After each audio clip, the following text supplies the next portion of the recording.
केंद्र सरकार द्वारा जो मध्यम वर्ग हितैषी सर्वसमावेशी बजट पेश किया गया है, उस संदर्भ में हमारे प्रदेश की लोकप्रिय महिला बाल विकास मंत्री एवं क्षेत्र की लाडली विधायिका सुश्री निर्मला जी भूरिया बजट के संबंध में आपसे कुछ बिंदुओं पर चर्चा करेगी।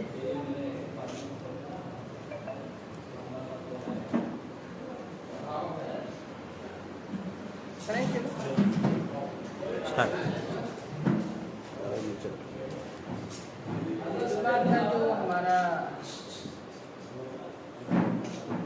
केंद्रीय बजट जो है वो हमारे देश के प्रधानमंत्री सम्माननीय नरेंद्र मोदी का जो फोकस है वो विकसित भारत को लेकर के है और आम व्यक्ति गरीब व्यक्ति के लिए ये बजट है और उसमें बहुत सारी ऐसी चीज़ें हैं जो हम धीरे धीरे देखेंगे। और इस बार का जो बजट है वो ग्लोबल बजट है, आप बहुत सारी चीज़ें उसमें देख सकते हैं। और 25-26 की जो मुख्य विशेषताएं हैं इस बजट की भारत की अर्थव्यवस्था सभी प्रमुख वैश्विक अर्थव्यवस्थाओं में सबसे तेजी से बढ़ने वाली अर्थव्यवस्था है। पिछले 10 वर्षों में मोदी सरकार के विकास ट्रैक रिकॉर्ड और संरचनात्मक सुधारों ने एक महत्वपूर्ण अंतर्राष्ट्रीय ध्यान आकर्षित किया है। इस सरकार के पहले 2 कार्यकालों के दौरान किए गए परिवर्तनकारी कार्य एक मार्गदर्शक के रूप में कार्य करते हैं, जिससे यह सरकार दृढ़ संकल्प के साथ आगे बढ़ने में सक्षम हुई है। युवा, अन्नदाता, नारी और गरीब इन लोगों पे फोकस किया है और इन पे ध्यान केंद्रित करते हुए विभिन्न क्षेत्रों में विकास के उपाय प्रस्तावित किए गए हैं। और नई माननीय प्रधानमंत्री मोदी जी के नेतृत्व वाली एनडीए सरकार ने हमेशा राष्ट्र निर्माण में मध्यम वर्ग की सराहनीय ऊर्जा और क्षमता पर विश्वास किया है। नई व्यवस्था के अंतर्गत 12 लाख रुपए तक की आय अर्थात पूंजीगत लाभ जैसी विशेष दर आय को छोड़कर प्रति माह 1 लाख रुपए की औसत आय पर कोई आयकर नहीं देना होगा। ये एक बहुत बड़ी ये कहें कि हमारी सरकार की, मोदी सरकार की उपलब्धि है, जिसे हम उल्लेखनीय कर सकते हैं। और नई व्यवस्था में 12 लाख की आय वाले करदाता को कर में 80,000 तक का लाभ मिलेगा। मौजूदा दरों के अनुसार देय कर का 100% छूट होगा। प्रभावी आयकर दर 0% इसमें होगी। और भारतीय जनता पार्टी की सरकार निरंतर उनका ये प्रयास रहा है। शहरी श्रमिकों के सामाजिक आर्थिक उत्थान के लिए एक नई योजना लागू की जाएगी, जिससे उनकी आय में सुधार हो सके, उन्हें स्थायी आजीविका मिल सके और जीवन की गुणवत्ता बेहतर हो सके। इसका प्रयास किया है। पहचान पत्र और श्रम पोर्टल पर पंजीकरण की व्यवस्था करेगी सरकार। प्रधानमंत्री जन आरोग्य योजना के तहत गीग वर्करों को स्वास्थ्य सेवा प्रदान की जाएगी। इस उपाय से लगभग 1 करोड़ गीग वर्करों को सहायता मिलने की संभावना है। और इस तरह से अनेकों बातें रखी है। सरकार ने 6 जीवन रक्षक दवाओं को भी सूची में शामिल करने का प्रस्ताव किया है, जिन पर 5% की रियायती सीमा शुल्क लगेगा। उपरोक्त दवाओं के विनिर्माण के लिए थोक दवाओं पर भी क्रमशः पूर्ण छूट और रियायती शुल्क भी लागू होगा इसमें। और उद्यमिता एमएससी और रोजगार, सरकार उद्यम पोर्टल पर पंजीकृत सूक्ष्म उद्यमों के लिए 5 लाख रुपए की सीमा वाले कस्टमाइज क्रेडिट कार्ड शुरू करेगी। पहले वर्ष में ऐसे 10 लाख कार्ड जारी किए जाएंगे।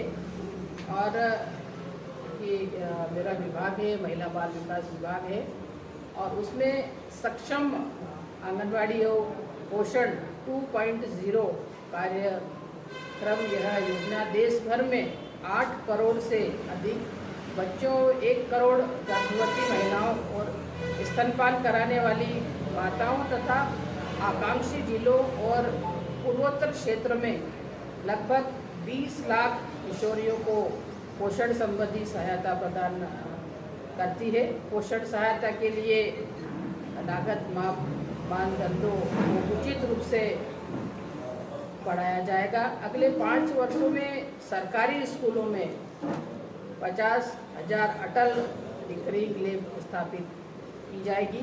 इस तरह से इसमें ये किया गया है कि महिलाओं को किस तरह से सक्षम बनाया जा सके, इसलिए ये योजना रखी है। 10,000 करोड़ का आवंटन किया गया है इस नीति के माध्यम से 2025-26 करता है बजट है। और जल जीवन मिशन का 2028 तक विस्तार जन भागीदारी के माध्यम से ग्रामीण पाइप जलापूर्ति योजनाओं के बुनियादी ढांचे की गुणवत्ता और रखरखाव के लिए कुल परिव्यय में भी वृद्धि की गई है। इसमें ये कि शुद्ध पेयजल पानी, पीने का पानी हम ग्रामीण क्षेत्रों तक और शहरी क्षेत्रों में उपलब्ध करा सके, ये हमारी सरकार की योजना है। और पिछले 10 वर्षों में हमारी सरकार ने करदाताओं की सुविधाओं के लिए कई सुधार लागू किए हैं, जैसे फेसलेस असेसमेंट, करदाता चार्टर, दीर्घ रिटर्न, लगभग 99% रिटर्न स्व मूल्यांकन पर आधारित होना तथा विवाद से विश्वास योजना, इस तरह की सारी योजनाएं लागू करने का काम कर रही है। और वरिष्ठ नागरिकों के लिए ब्याज पर कर कटौती की सीमा वर्तमान 50,000 से दोगुनी करके 1 लाख की जा रही है। किराए पर टीडीएस के लिए 2.40 लाख की वार्षिक सीमा को बढ़ाकर 6 लाख किया जा रहा है। इससे टीडीएस के दायरे में आने वाले लेन देन की संख्या कम हो जाएगी, जिससे छोटे करदाताओं को लाभ होगा जो छोटे भुगतान प्राप्त करते हैं। यह है कि किसी भी कर निर्धारण वर्ष के लिए अद्यतन रिटर्न दाखिल करने की समय सीमा को वर्तमान 2 वर्ष से बढ़ाकर 4 वर्ष करने का प्रस्ताव किया गया है। तो ये मोटी मोटी चीज़ों जो है वो हमारे बजट में करी है। और के लिए इतना अच्छा बजट है, इसको नीचे तक ले जाने के लिए हमारी पार्टी, हमारे संगठन ने भी पूरी तैयारी की है। और इसके लिए भोपाल तक का भी हमारे लोकल जो CEO वगैरह हमारे वकील वगैरह है, उनके माध्यम से भी हम हमारे कार्यकर्ताओं को भी ये चीज़ बता करके और नीचे ले जाने की प्रयास कर रहे हैं। सभी लोगों को बहुत बहुत धन्यवाद। तो चल रहा है इसमें, लेकिन ये ग्लोबल उसमें है, उसमें देखेंगे आने वाले समय में, लेकिन चल रहा है उसमें काम। भानु भैया, एक वीडियो वायरल हुआ था जिसमें अपने विधायक का जो वरदान हॉस्पिटल है, यहाँ पे कोई बच्चे की डेथ हुई और फिर उसमें जोबट विधायक ने भी कुछ अपनी तरफ से आर्थिक सहायता उस परिवार को दी, ऐसा कुछ मामला। तो आप क्या कहेंगे इस बारे में? ऐसे हमारी एक प्रेस कॉन्फ्रेंस केंद्र सरकार के बजट को लेकर थी, वो समाप्त हुई और आपका सवाल निश्चित तौर पर आया है। जिले में एक ऐसा माहौल हुआ है कई दिनों, 2-3 दिन से मैंने देखा है और पहले भी इस निजी अस्पताल के संबंध में कई लोगों की शिकायतें आई है। कई लोग वहाँ पर प्रताड़ित हुए हैं। कई लोगों से जहाँ पर जिस प्रकार से वो जांच है उससे आवश्यकता से अधिक वसूली का ऐसा कई बार मामला आया। लेकिन अभी जो मामला आया है काफ़ी गंभीर है। मैंने उस समय CMHO से और कलेक्टर से बात करी है कि भाई वहाँ पर पूरा देखा जाए। पहले ये मालूम पड़ा कि उस महिला को सरकारी अस्पताल में भर्ती कराया गया था, लेकिन वहाँ से उनको वहाँ पर रेफ़र करा। तो वहाँ से रेफ़र करने के बाद वहाँ पर शायद मतलब बच्चा सीजर से हुआ और बच्चे की डेथ हो गई। और उस परिवार ने पहले शायद 33,000 रुपये जमा करे और उसके बाद फिर इस प्रकार की उसके साथ अनहोनी हुई। उसके बाद भी वहाँ पर 33,000 रुपये के लिए उनको वहाँ से अस्पताल से छुट्टी नहीं दी जा रही थी। और वो अस्पताल हमारे स्थानीय विधायक डॉक्टर विक्रांत भूरिया का है। और यहाँ पर ये बात सामने आ रही है कि वो कई बार आदिवासी हितैषी बात करते हैं। उनके पिता श्री कांतिलाल जी ने भी कई वर्षों तक राज करने के बाद वो आदिवासी हितैषी बात करते हैं, लेकिन उनका असली चेहरा ये सामने आया है कि जब एक परिवार अपने घर में जो कुछ गहने थे वो बेचकर इलाज करवाया और जब उनके पास नहीं था तो वो उनको छोड़ सकते थे। लेकिन अलीराजपुर के जोबट की जो विधायक, क्योंकि उनके विधानसभा क्षेत्र की वो महिला थी, इसलिए उन्होंने आर्थिक सहायता करके उसको वहाँ से छुट्टी दिलाई। ये मामला संज्ञान में आया है। हमने प्रशासन को बता दिया है। प्रशासन से हम पूरी जानकारी लेके इस मामले का पूरा गंभीरता से जांच करेंगे।